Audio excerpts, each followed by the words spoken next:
Olá para você que nos acompanha. Este é o Crescer Digital. Esta é a disciplina de disciplinas espirituais. Eu, Israel Mazakorati, na companhia de Fábio Glaser, estamos juntos com você para mais uma conversa sobre o desenvolvimento da vida cristã, neste grande objetivo que é sermos como Cristo.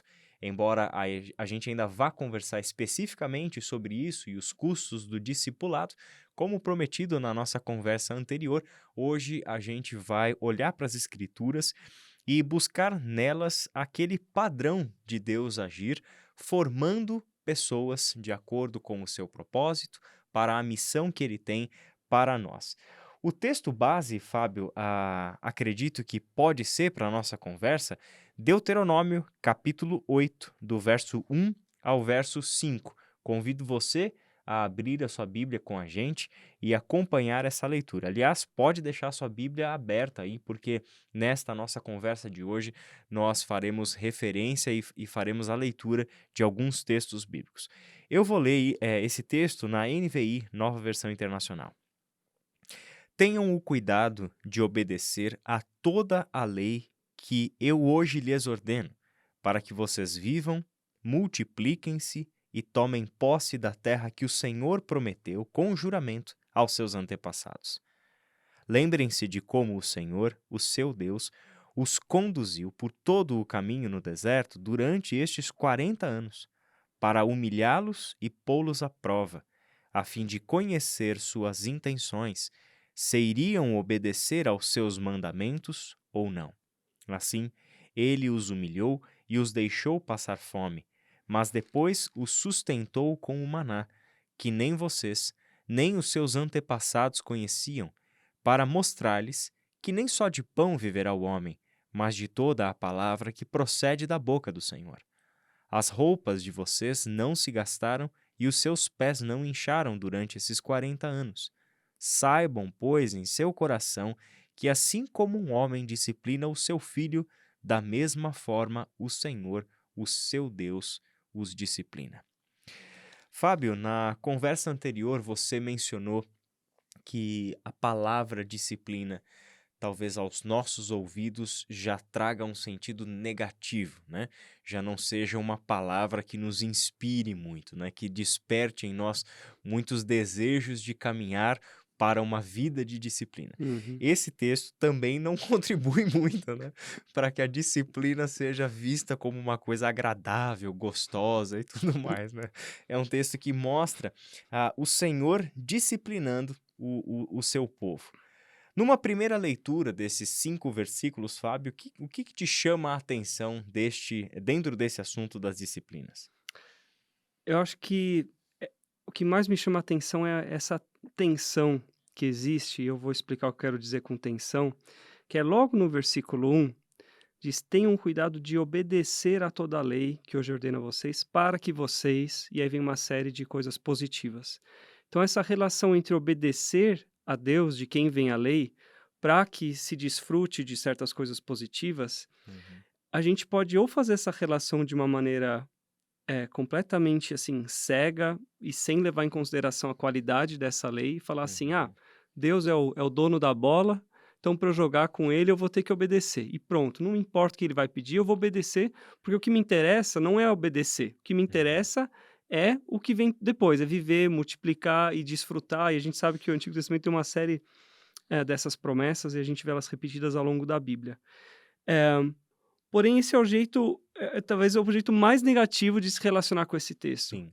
Porque a gente precisa olhar para a lei, e quando a gente conhece o nosso Deus, a gente sabe que a lei é boa e existe o prazer, de viver nessa lei, porque essa lei faz bem. E aí, na verdade, é por uma consequência muito natural de obediência àquela lei que é boa, que aquelas coisas boas acontecem.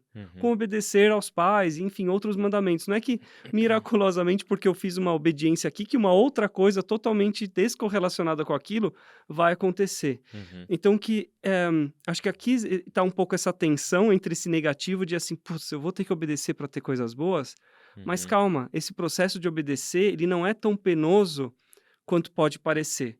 Porque porque talvez a gente vincule obedecer com, às vezes, obedecer com pais que não nos explicaram as regras direito, Uhum. ou regras irracionais, e a gente pode talvez carregar um monte de coisa do nosso passado e deixar isso tudo aqui um pouco turvo. Mas a gente tem que lembrar que Deus criou uma lei que é boa, que É. reflete o caráter dele.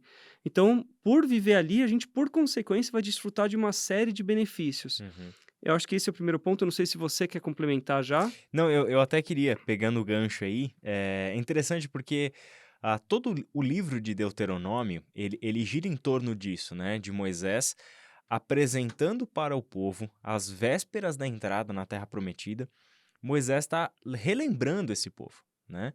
De quais são os estatutos da aliança que esse povo tem com Deus. Então, ao estar na entrada da Terra da Promessa, relembrando os estatutos, e aí são as obrigações que esse povo tem, aquilo que o povo concordou em obedecer ao Uhum, estar aliançado com esse Deus, e também quais são os benefícios, como também os deveres. Então, benefícios e deveres, né, estão dentro disso que nós aqui estamos vendo como a concretização de uma aliança de Deus com o seu povo. E é interessante, Fábio, quando você falou do Deus ser o dono da bola e, né, essas são as regras do jogo, é legal porque quando a gente olha para os mandamentos, todos eles só fazem sentido quando eles estão lidos e vividos dentro da narrativa maior na qual eles surgem. Quer dizer, o mandamento por si só não tem sentido nenhum. Pega, por exemplo, o mandamento das primícias, né? Então, todo tempo de colheita, o povo tinha que colocar as frutas, os legumes, as verduras numa cesta, levar para o sacerdote e recitar algumas coisas. Por si só, aquilo não tem sentido. uhum, Mas a recitação que o texto bíblico fala do que era para que esse povo lembrasse, cara, aquilo faz todo sentido. É aquele povo entregando os primeiros frutos da terra que Deus prometeu que daria para eles. E era uma terra boa, fértil, onde as coisas nasceriam, né? Então, faz sentido porque eles estão lembrando que foi o Deus libertador que levou eles até essa terra, que concedeu a eles, né, este espaço para viver numa relação com ele e assim por diante. Quando você olha para os 10 mandamentos, a gente lê lá, né? Não matarás, não adulterarás, não darás falso testemunho. Ok, eles por si só têm algum sentido lógico socialmente falando, mas o que verdadeiramente dá sentido é quem dá o mandamento, né? Então a gente lembra, por exemplo, que é o Senhor que está dando esse mandamento, o Deus libertador. É assim que começa Êxodo 20, né? Eu, o Senhor, que te tirei da terra do Egito, da terra da escravidão. Eu sou o Senhor, e não terás outro Deus além de mim. Quer dizer, todos os mandamentos, eles fazem sentido dentro da história de Deus, que está libertando pessoas para viver em comunhão com Ele, em aliança com Ele, e desfrutar de tudo aquilo que é de Deus. Para uhum. pensar. Olha essa herança que a gente tem. Olha o que é essa vida que a gente pode ter, a multiplicação, o viver bem, né? Cara, desfrutar de tudo aquilo que é de Deus, que pertence a Deus, agora é nosso, porque estamos aliançados com Ele, né? Eu acho que esse é um aspecto lindo desse texto. É, porque quando a gente relaciona isso às disciplinas, que é justamente o nosso intuito aqui, e pensar, por exemplo, em leitura bíblica. A gente pode olhar para a leitura bíblica completamente fora desse contexto e falar assim: puxa, agora eu preciso me debruçar aqui e preciso abrir em algum lugar e ler alguma coisa porque eu preciso fazer, Uhum. porque é uma obrigação, porque de uma certa maneira eu acho que isso é obedecer a Deus. É. E aí a gente começa a criar essas regras que elas podem até trazer um benefício, e, né? Quem sabe Deus ainda não faz um milagre por meio Uhum. disso, a gente não consegue limitar Deus, mas a gente tirou isso completamente do contexto, né, Uhum. que é o perigo do que pode acontecer justamente nesse texto, no versículo 1. E o outro ponto que eu queria destacar aqui, que é um pouco mais curto, no versículo 4: "As roupas de vocês não se gastaram, seus pés não incharam durante esses 40 anos", que é justamente o fator sobrenatural de tudo isso. A gente Uhum. falou e reforçou, talvez até insistiu demais na conversa anterior, sobre a parte do nosso esforço, porque a gente realmente negligencia isso, né? Esse equilíbrio constante. Mas a gente tem que lembrar que no meio do nosso esforço e no meio de tudo aquilo que a gente está tentando fazer e tentando construir com Deus, a gente, na verdade, com isso está abrindo portas para que coisas maravilhosas e fora do nosso controle e fora do script possam acontecer. Uhum. Uma vida de oração, uma vida de leitura, de jejum, e a gente pode aqui ficar expandindo as outras disciplinas, ela abre as portas para que coisas sobrenaturais aconteçam. E Perfeito. esse é um aspecto que a gente não pode ignorar, que Deus age e faz coisas. Talvez Uhum. não é toda vez que a gente vai ler a Bíblia, toda vez que a gente vai orar, mas é uma construção de uma jornada em que isso Uhum. frequentemente vai acontecer, É. né? É infinitamente melhor quando a gente parte para um projeto sabendo que aquilo tem sentido, Uhum, sabendo que aquilo tem um propósito e que não tem como dar errado, vai chegar. Porque quem estabeleceu o propósito, como quem também deu os recursos para chegar lá, foi Deus e não a gente. Não foi Israel e Fábio e nenhum outro autor da tradição espiritual cristã que inventou isso, né?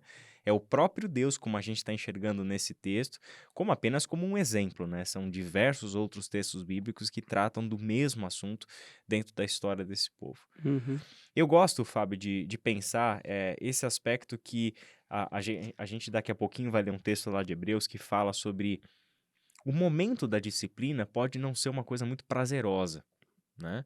Então, nem toda disciplina, principalmente corretiva, né, ela tem um aspecto de bom gosto, de, sabe, de agradável. Nem sempre é assim, né? Ela traz um certo pesar, né? É a sensação de que algo que já faz parte de mim, que é um desejo, que é um hábito, que é uma coisa que me dá prazer, que me dá alegria, está sendo tirado de mim, né? Então a correção vem aí, né? E aqui é interessante, né? Lembrem-se de como o Senhor, o seu Deus, os conduziu por todo o deserto durante esses 40 anos. E aí vem palavras que são difíceis aos nossos ouvidos, né? Para humilhá-los e pô-los à prova, a fim de conhecer suas intenções, se iriam obedecer os seus mandamentos ou não. Assim, ele os humilhou e os deixou passar fome. Isso é pesado, né? A gente pensar que Deus, primeiro, precisa realmente conduzir um povo por deserto e levá-los a todas essas dificuldades só para saber se iria obedecer ou não. Ele não é onisciente, ele já não sabia isso, né? Então a gente costuma fazer umas perguntas para o texto que deixa a gente mesmo numa situação de quase dar um tiro no pé fazer essa pergunta, né? Mas a verdade é que o que a narrativa bíblica nos mostra é que o caminho que Deus escolheu para executar o seu plano de formar um povo é estar envolvido no próprio processo, é fazer parte desta experiência que leva o tempo. E Deus está sujeito a isso. Então, ele sabe o que vai acontecer depois dos 40 anos, mas ele decide se limitar ao dia, ao momento, e passar cada um dos dias durante 40 anos com o seu povo até chegar ao final do seu propósito, né? Isso é maravilhoso o que você está falando, porque na verdade você está abrindo uma outra gaveta aí que a gente tem que tomar cuidado, não sei se a gente dá conta, mas é justamente desse aspecto de passo em passo em que Deus constrói as coisas conosco, Uhum, né? A própria referência ao maná que de dia em dia, de ação em ação, de disciplina em uhum, disciplina, e as coisas elas não são construídas de uma hora para outra, né, daí surge a é, nossa ansiedade, que isso, a gente nasceu com esse negócio de querer ser Deus e querer ter os 1000 anos resolvidos em um dia, né? mas o que Deus constrói com a gente é de pouquinho em pouquinho, assim como ele Exato, construiu com o povo exato. também, né, então a disciplina ela entra aí também, né, aquela paciência, aquela esperança no sentido de expectativa de que algo está vagarosamente sendo construído. É. Isso pode ser um sentimento angustiante quando a gente tem pressa para alcançar algo que a gente quer de Deus, Uhum. mas é tremendamente libertador quando nós estamos carregando o fardo da culpa, né? Então é algo que a gente precisa aprender a equilibrar na nossa vida e na nossa jornada com o nosso Deus, né? Por fim, nesse texto ainda, Fábio, o versículo 5: saibam, pois, em seu coração, que assim como um homem disciplina o seu filho, da mesma forma o Senhor, o seu Deus, os disciplina. A sensação que pode dar nos nossos ouvidos, lendo esse texto em português e de acordo com nosso vocabulário e cultura, é que parece que esse povo só tinha castigo para levar, né? Esse povo só tinha que apanhar de Deus, né? Mas essa é a ideia da palavra disciplina ter um tom mais negativo do que positivo. Uhum. Se a gente substituir a palavra disciplina por forma, a gente vai ter uma outra visão desse texto, porque é justamente disso que trata, né? Então, assim como um pai forma o seu filho, educa o seu filho, Conduz, né? conduz, exatamente, né? Assim, Deus conduz vocês, forma vocês, né? Molda vocês de acordo com o projeto dele, com a vontade dele, e a gente precisa descansar que o projeto de Deus para nós sempre será o melhor, né? O texto de Jeremias, né? Deus é quem sabe os planos que ele tem para nós, e não são planos de nos causar dano, de nos causar sofrimento, mas são planos de nos fazer prosperar de acordo com a vontade dele, de acordo com aquilo que ele define como uma vida próspera, uma vida de prosperidade, Uhum. né? No fim das contas, a gente tem que olhar as coisas, eu acho, a gente tem que virar o mundo ao contrário, porque Deus está fazendo aquilo que é bom, ele tem boas intenções, a lei dele é boa, tudo que ele quer fazer conosco é bom, e é a nossa maldade que entra no caminho dele, e é a nossa maldade que ele vai ter que arrebentar às vezes no meio disso. E isso vai nos fazer sofrer, a gente vai se sentir humilhado, vai se sentir machucado, vai sofrer, e tudo isso gera a percepção de que algo ruim está acontecendo no curto Uhum, prazo, né, uhum, de maneira humana. E esse texto é escrito de maneira muito humana. uhum, Mas, na verdade, é o propósito bom de Deus que está acontecendo. A exato. gente que, no meio de toda aquela bagunça que às vezes Deus faz na nossa vida, não é capaz de enxergar as coisas dessa maneira. A gente só vê os prejuízos Uhum, momentâneos, o sofrimento, o deserto, as provas, é, né? é. E uma coisa que a gente sempre enfatiza, a gente fala bastante sobre isso aqui na Embaviva, né? Deus não forma filhos mimados. Deus não forma filhos mimados. Deus forma filhos para serem como ele é. E o processo, para pensar, né? Eu posso olhar para o que eu sei sobre o Israel, o meu coração, o meu passado, a minha história e aonde eu tenho que chegar, né? É uma transformação radical. É um processo demorado, doloroso, e é disso que se trata. Quer dizer, quando a gente lê esse texto de Deuteronômio 8, ele pode parecer duro demais aos nossos ouvidos, porque a gente se assemelha com aquele povo. A gente se coloca do lado daquele povo, Uhum. atravessando o deserto e passando por aquelas situações. Tudo bem, desfrutando dos benefícios sobrenaturais de um maná, da proteção, do cuidado, da nuvem, da coluna de fogo, quer dizer, aquecidos, né, cobertos, alimentados por Deus com o mínimo necessário, com o básico, né? Quer dizer, ninguém trocou chinelo em 40 anos, mas também o que você tinha não gastou, né? Ninguém trocou de túnica em 40 anos, mas o que você tinha não gastou, deu, né? Então, ali você tem um Deus nos formando no fogo mesmo, né? Na dificuldade. E essa é uma beleza da simbologia do deserto na Bíblia, né? Biblicamente, e para os povos orientais de região de deserto, são culturas que valorizam o deserto por causa desse simbolismo de formação, de disciplina, de resiliência, né? Então, isso é importante dentro da tradição bíblica, né? Até por causa da geografia dos povos bíblicos, mas porque ele também traz toda essa simbologia de é uma escola, é ali que Deus forma o seu povo, né? O que me leva a considerar um outro texto, né? Que se encontra lá em Mateus capítulo 4, que é quando Jesus é levado ao deserto para ser tentado por Satanás. E isso aqui é um link direto com esse texto de Deuteronômio que a gente está lendo, né? O nosso ouvinte, né? Ou você que nos assiste, pode estar com aquela. Será que vocês não estão forçando muito a barra em fazer uma teologia inteira, né, da disciplina, com base em apenas um texto lá de Deuteronômio 8? Na verdade, nós estamos falando de algo que perpassa toda a Escritura. Quantos personagens bíblicos passaram por esta escola do deserto que a gente poderia mencionar? O próprio Moisés, Davi, Samuel, enfim, são Jeremias, tantos e tantos personagens, mas o nosso tempo não dá para isso. Mas certamente um personagem central da fé cristã, que é Jesus Cristo, tem muito a nos dizer sobre atravessar o deserto, né, Fábio? Com certeza. Vamos para a leitura? Vamos lá. Você pode ler do Mateus 4, de 1 a 11. Sim. Vamos lá, vou ler na NVI também. Então Jesus foi levado pelo Espírito ao deserto para ser tentado pelo diabo. Depois de jejuar 40 dias e 40 noites, teve fome. O tentador aproximou-se dele e disse: Se és o filho de Deus, manda que essas pedras se transformem em pães. E Jesus respondeu: Está escrito: Nem só de pão viverá o homem, mas de toda a palavra que procede da boca de Deus. Então o diabo levou à cidade santa, colocou-o na parte mais alta do templo e lhe disse: Se és o filho de Deus, joga-te daqui para baixo, pois está escrito: Ele dará ordens a seus anjos a seu respeito, e com as mãos eles o segurarão, para que você não tropece em alguma pedra. Jesus lhe respondeu: Também está escrito: Não ponha à prova o Senhor, o seu Deus.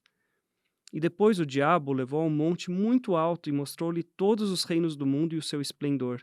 E disse-lhe: Tudo isso te darei se te prostrares e me adorares. Jesus lhe disse: Retire-se, Satanás, pois está escrito: Adore o Senhor, o seu Deus, e só a ele preste culto. Então o diabo o deixou e anjos vieram e o serviram.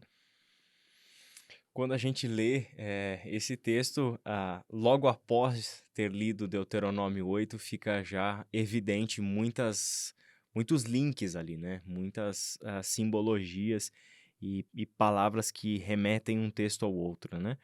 Talvez o primeiro é uma necessidade, né? Por que que Jesus precisou ser levado pelo Espírito ao deserto com o propósito de ser tentado pelo diabo? Isso é uma pergunta muito legal e acho que não tem como a gente não olhar para esse texto eh, sem lembrar daquela inversão que eu mencionei há pouco, porque muitas vezes a gente olha para esse texto achando que, eh, puxa, Jesus agora está sendo arrastado aqui para sofrer, imagina só, 40 dias sem comer, sem beber, e ainda o diabo ali para, nossa, isso é a maior prova que alguém poderia passar. Deus realmente, isso aqui é quase a crucificação, né? Um Uhum. evento da vida de Jesus e Jesus está sendo punido, nem começou aqui, Deus já está punindo. E eu não lembro se é o Dallas Willard, eu acho que é ele que fala, e daí que me vem também essa lembrança desse texto, de que, na verdade, esse é o momento de fortalecimento de Jesus. Jesus está indo É. para o deserto para sair dali mais forte e pronto para o ministério, porque depois disso, a gente sabe, começa o ministério de Jesus. Então, isso aqui, e a gente vê em outras referências de Jesus indo para o deserto, que para nós é aquele sofrimento, para Jesus é a hora de se aproximar de Deus e Uhum. de buscar força e de se refugiar.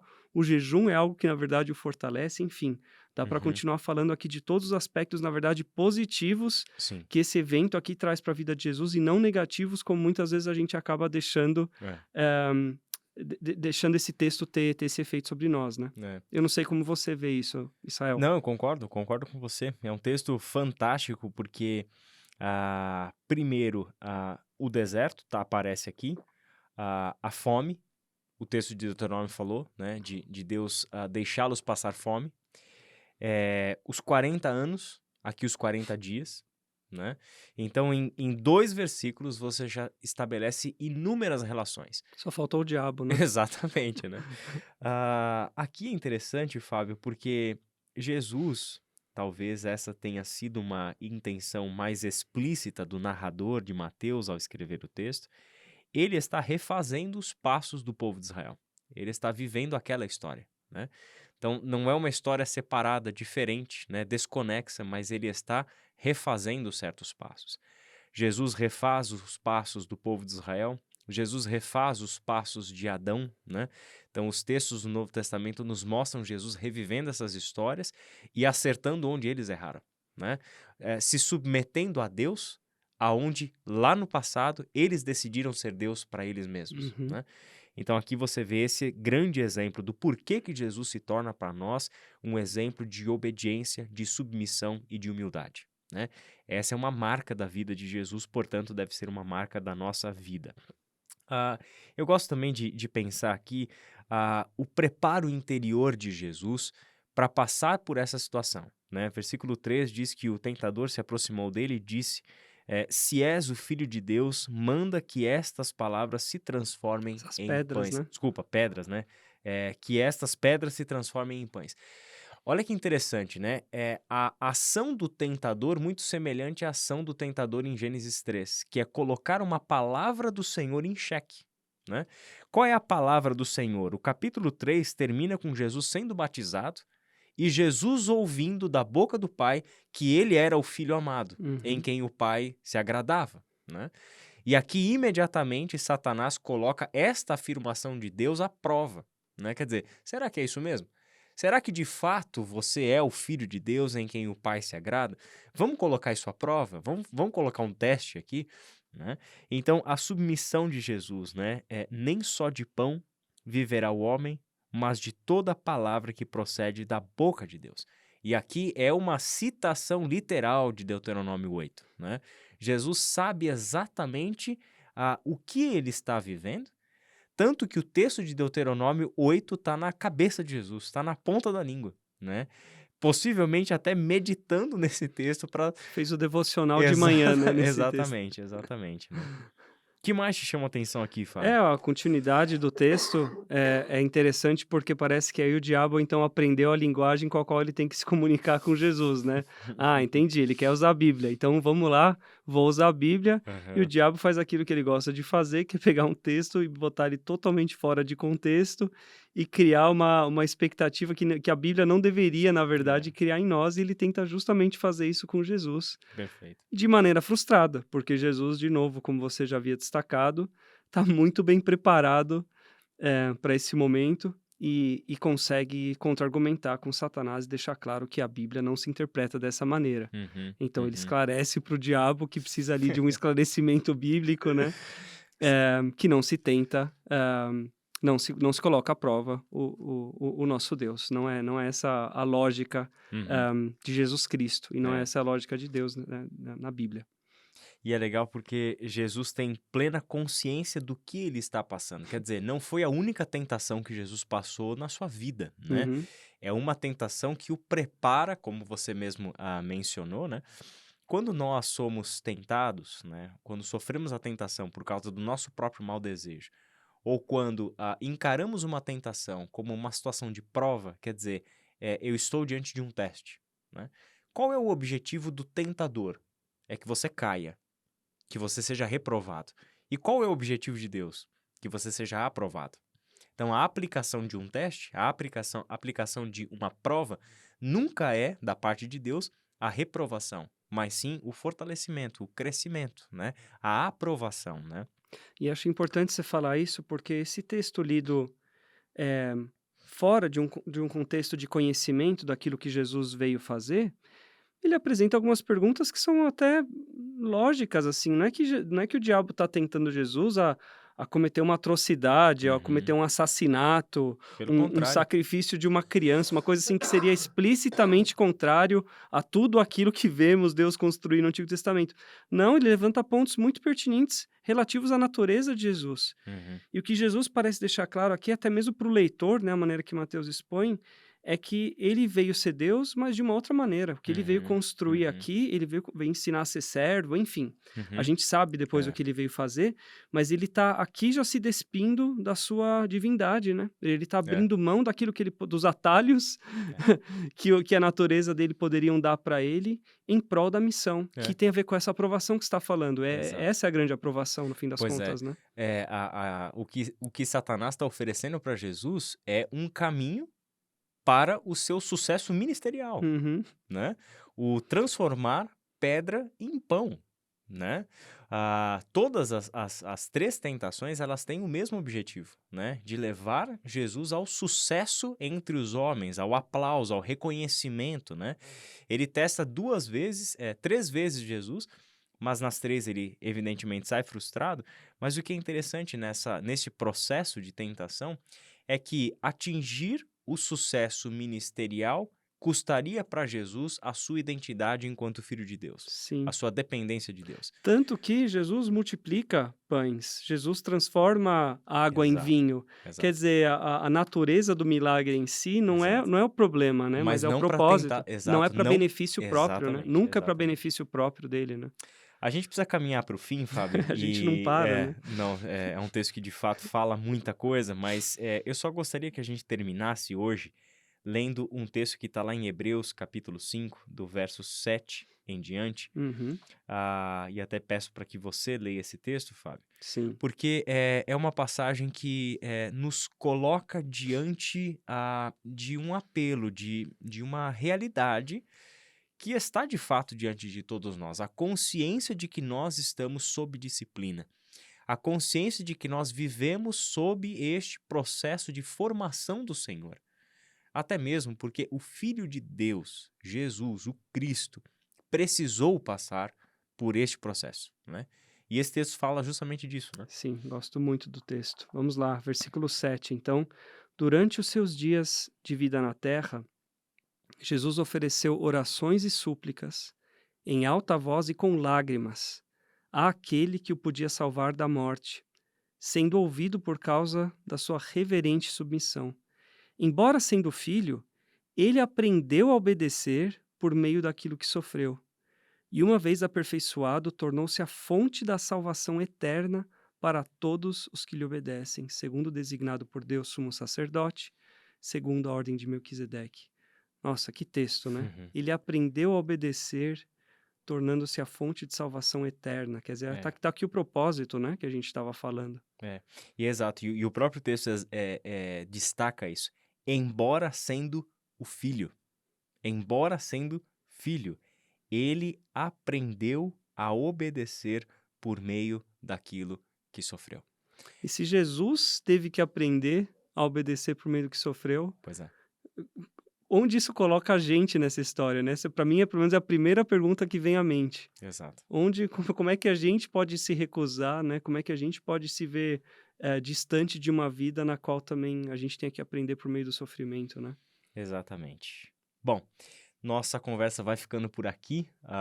Nosso conselho para você que está nos acompanhando é que entre este encontro nosso e o próximo, você dedique aí um tempo para a leitura de 2 textos bíblicos. O primeiro deles é Hebreus, mesma carta, no capítulo 12. Hebreus, no capítulo 12, mas principalmente os versículos 1 até 13. E se tiver um tempinho, lê evidentemente todo o capítulo 12, mas o foco do 1 ao 13. E também a carta de Paulo a Tito, capítulo 2, do verso 11 ao verso 15. A gente começa a nossa próxima conversa falando um pouquinho sobre esses textos e aí a gente vai tratar sobre a imitação de Cristo e o custo do discipulado. São assuntos que precisam estar aí em até uma parte introdutória à conversa das disciplinas espirituais. Fábio, obrigado por mais uma conversa e você que nos acompanha, que Deus te abençoe e até a próxima.